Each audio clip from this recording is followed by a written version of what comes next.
How do you write a square root as a power? The square root of a variable a is the same as a to the power of 1/2. You will be introduced to several different root and power rules in this course. In addition, you will need to make use of some of the 7 power rules from a previous course. They'll help you understand these new rules. Writing roots as powers is useful to be able to work with algebraic expressions. These guys pop up in all kinds of equations and functions. So, let's get started by naming this rule Rule 8. Rule 8 states that the square root of a variable a equals a to the power of 1/2.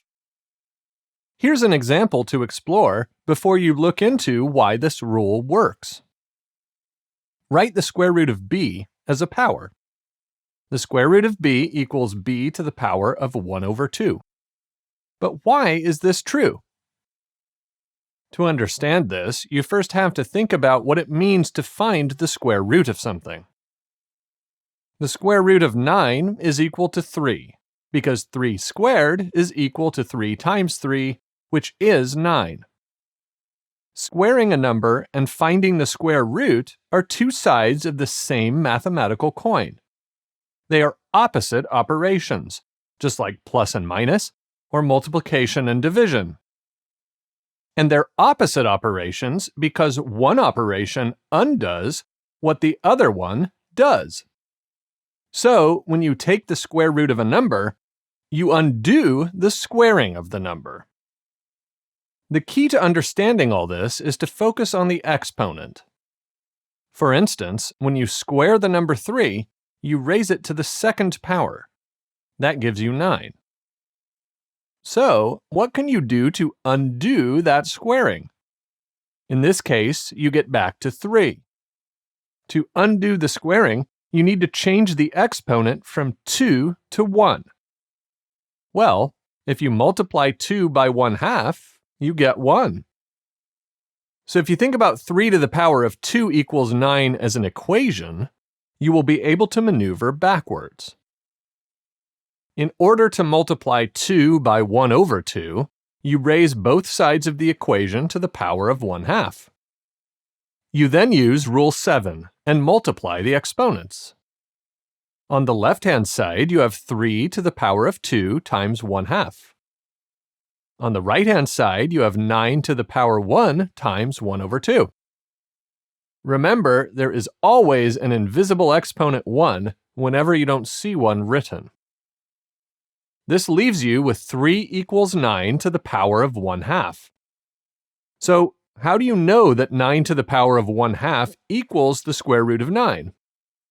Well, take a look at this.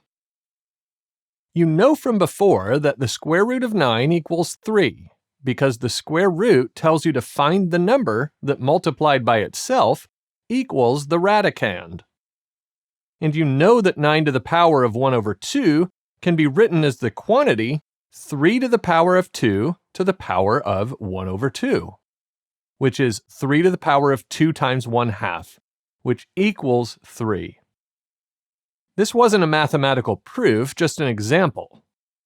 Let's take a look at the general case using variables. Say you're looking for the square root of a positive variable p.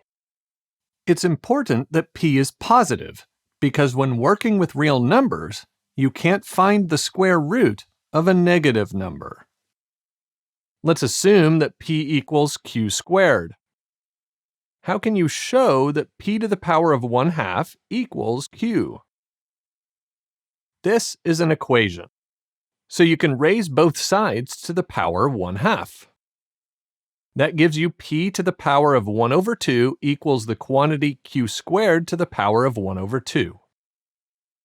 To continue, you use Rule 7 and multiply the exponents, which in turn gives you p to the power of 1/2 equals q, which is the square root of p equals q. Congrats! You have now shown that this rule works for the general case. You've shown why raising a variable to the power of 1/2 is the same as finding its square root.